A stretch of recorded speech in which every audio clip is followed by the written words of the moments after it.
Sonos came through. When I commented in my Arc Ultra video what it'd be like to test the Era 300 as surround speakers, they said, "Hey, we got you, man. Our business may look like the crapper lately, but we're gonna send you a pair anyway because we truly believe that in 3 months, your review will be credited for saving our company as well as my job right here.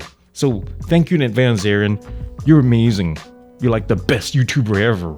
Actually, I wish they had said that, but anyways, here we are guys, the Sonos Era 300, and honestly there are a lot of videos out there already about this speaker going around, so I hope this one adds value to the whole lot of them.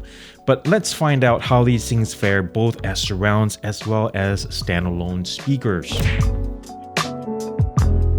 The Sonos Era 300 retails for $450 and it comes in either matte black or white, and I've seen this as low actually as $360 guys, so be sure to keep an eye out for discounts.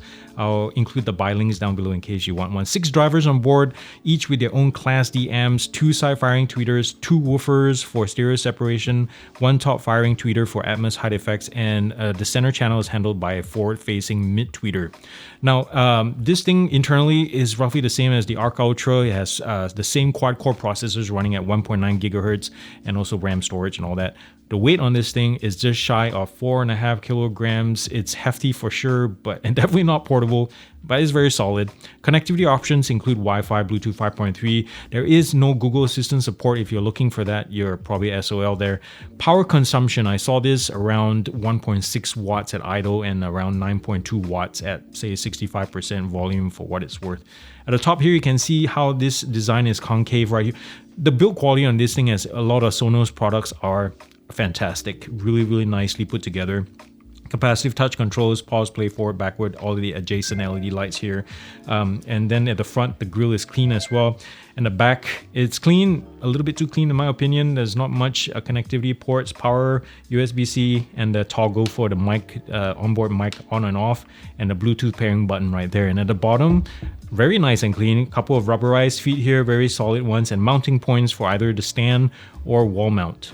Whether used solo or as twins or as part of a larger Sonos home theater multi-speaker setup, the 300s sound better than I ever expected, but there are caveats everyone needs to be aware of before you dash out and buy one of these. At its core, the Era 300 is tuned for clarity and crispness in the mids and highs. It's extremely good in this department, although sometimes I do wish for a little bit more body for greater engagement. Now, things start to lose composure around 85% volume thereabouts, but by then it's already like on the verge of blowing out my ears and pissing the neighbors off. Now, bass is clean, although it doesn't slam and punch as much as I expected from something this size. So anyways, I just started listening to the album Unorthodox Behavior, a jazz rock fusion project from 1976 by Brand X. When I ran all 7 tracks through the Sonos, my ears could pick up string plucks by the bass guitar and each crack and bark from the drummer, Phil Collins. Yes, that Phil Collins. Same deal when you pair 2 300s together, but this unlocks very good audio separation. Some speakers are picky about orientation with your ear level and all that, but with this wider audio cocoon, the Era 300 is just more forgiving, guys. Now, if high-res stereophiles are what you're piping through your speakers the most often, then even a set of good bookshelf units would be sufficient, in my opinion. I've been testing these new Ayama S700s that cost, get this guys, $225 a pair. Full review coming soon. And SQ-wise, they're impressive and they trounce the 300s in low-end thump. And this is just one example. Even the Amazon Echo Studio and Apple HomePods can impress for less cash.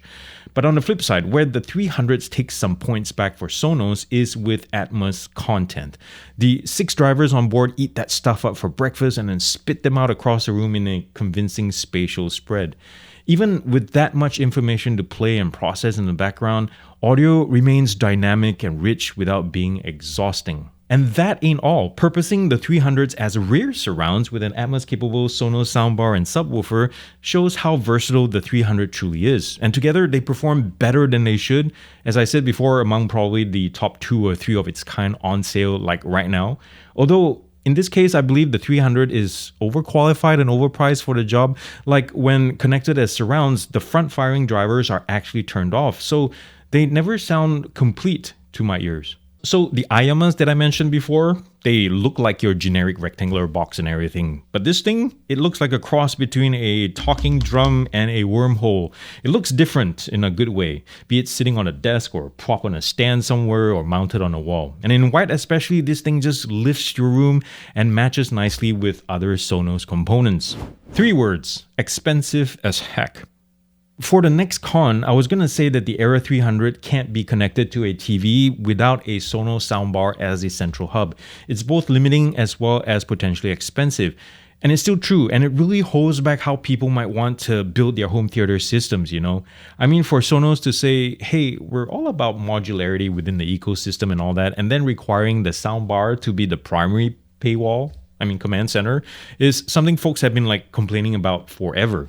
However, I say this was my next con because word on the street is that in a few months, Sonos will be releasing a premium streamer box similar to an Apple TV and Nvidia Shield that allows owners to stream TV audio directly to their wireless Sonos speakers, among other things. So yeah. Even with that potential premise though, there's still one thing I wish Sonos would let me do, which is to let me decouple the Era 300 surrounds from a home theater setup without having to reconfigure them every single bloody time. Say, when I want to move the speakers temporarily to another room for a dinner party or something, I have to remove the Eras from the TV group that I have them in like right now and then set them up as a new group. And even more time wasting is if I happen to need TruePlay, because that needs to be recalibrated every single time as well. The Sonos Era 300 is a quandary. It's a fantastically engineered piece of audio gear that's hampered by the gut-punching price. Still, as a standalone, it has the audio chops to blanket small to medium-sized rooms with poise, although I have to say that there are cheaper solo speaker options out there.